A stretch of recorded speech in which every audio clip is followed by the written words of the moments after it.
video on how to set a budget for cheap, because obviously I'm not a travel expert or a financial advisor, but I love traveling and I've been traveling since high school. Since I finished high school, I was an au pair in America for 3 years, and after that I came back home and realized I wanted to travel. I don't want to stop, so I worked for 6 more months and I planned my solo trip for 1 year, and now I'm 6 months in.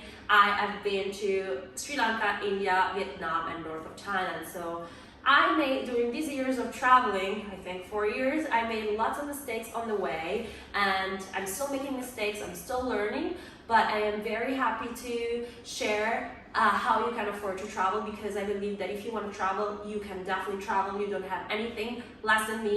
People that are traveling for years don't have anything more than you. But when it comes to travel, what I find so important is to have a purpose, because that is the start. Have a purpose, because if you don't have a purpose, if you don't know where you're going, what kind of activities you would like to do, what is your travel lifestyle, why you want to travel, do you want to relax, do you want to hike, do you want to surf, do you want to dive, snorkeling, you need to have a purpose, a strong purpose, because that will support you during your travels, and it will make the decisions easier for you during your trip and before your trip to set your budget. Because everywhere you go, more you travel, you will realize that there are tons of activities, things to do, and you can't do everything. Especially if you're traveling for cheap, you have to stick to the things you rather do. And if you have some extra money left, then you can do it.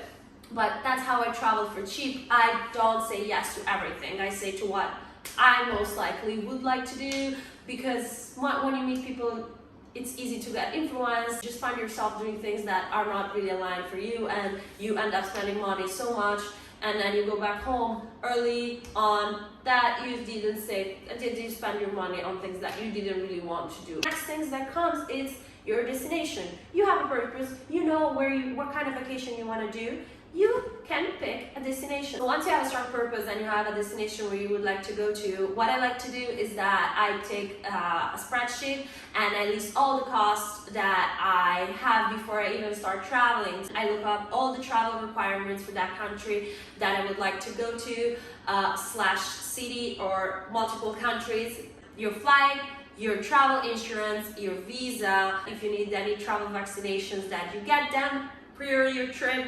So once you have the total amount of the cost before even you start traveling, you put that together and you add in a separate section all the activities that you would like to do during your trip. Would you like to do skydiving, bungee jumping, how much the national parks that you would like to go hiking cost, if you're going for surfing, how much is to renting a surfboard almost every day, and how much are the lessons if you want to learn how to surf. So you put anything that you might be interested on doing based on the research you're doing on that country.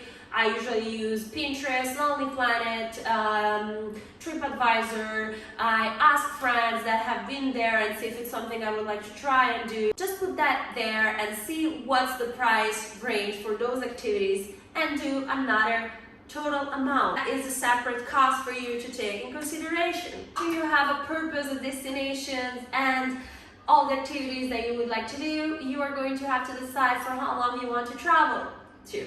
Do you want to travel for 1 week, 2 weeks, 3 months, 6 months, 1 year like me? You have to have a timeline of how long you would like to be on your trip in order to set your budget. So now that you know your timeline, so how long you're going to be traveling for, it's time to do some more research about the cost of living in that country to find out your daily fixed costs. So the cost that no matter what you do, you're going to spend those money. For example, on food and accommodation. So it's what I like to do is that I like to go on Booking, on Hostelworld in that country and see how much are the hostels and or other kind of accommodations, and set a budget from there. So if the price varies from 5 to 8 euros, I just put 8 euros every day goes into accommodation.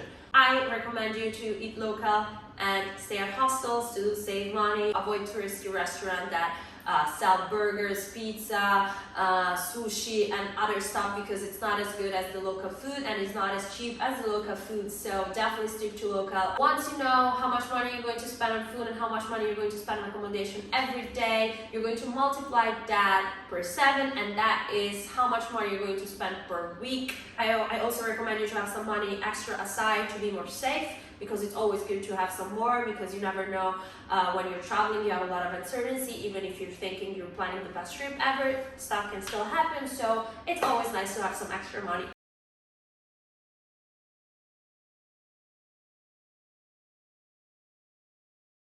Now that you know exactly how much money you need to travel, it's time for you to decide when you want to leave for your trip. So based on the season, the time that you would like to be in that country, based on your research, you can realize how much money you need to save for that trip. So for example, if you want to travel in 6 months, you want to divide the cost of your trip divided by 6, and that is the amount of money that you need to save each month. So now it's the time for you to analyze all your expenses.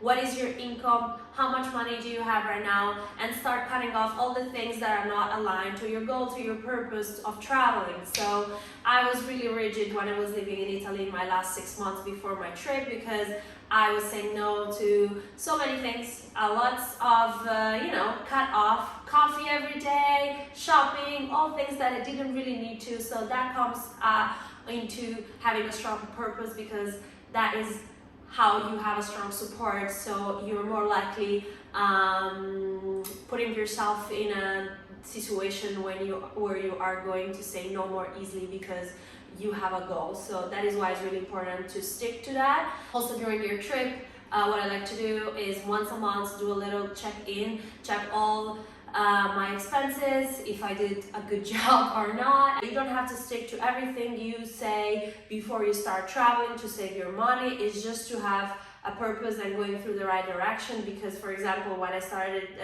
traveling, my goal was to go to India and Nepal after Sri Lanka, but I just did India, and I took the money that I wanted to spend in Nepal into doing my yoga teaching training in India, and I stayed longer because I liked the country and I wanted to visit it more and see more, and I'm so glad I did. And if you're about to start planning your first trip, it's okay to don't go far away, to don't go for a long term. Just take 3-4 days in your country, go alone somewhere, and you get more comfortable, and it's good to just, go for it and try it out, and everything will come with the time. Here's how I set my budget. I hope you find this video helpful. I hope your hopes are higher now, that you can also afford to travel if you want to, because everyone can travel. Thank you so much for watching, and I hope you find this very helpful.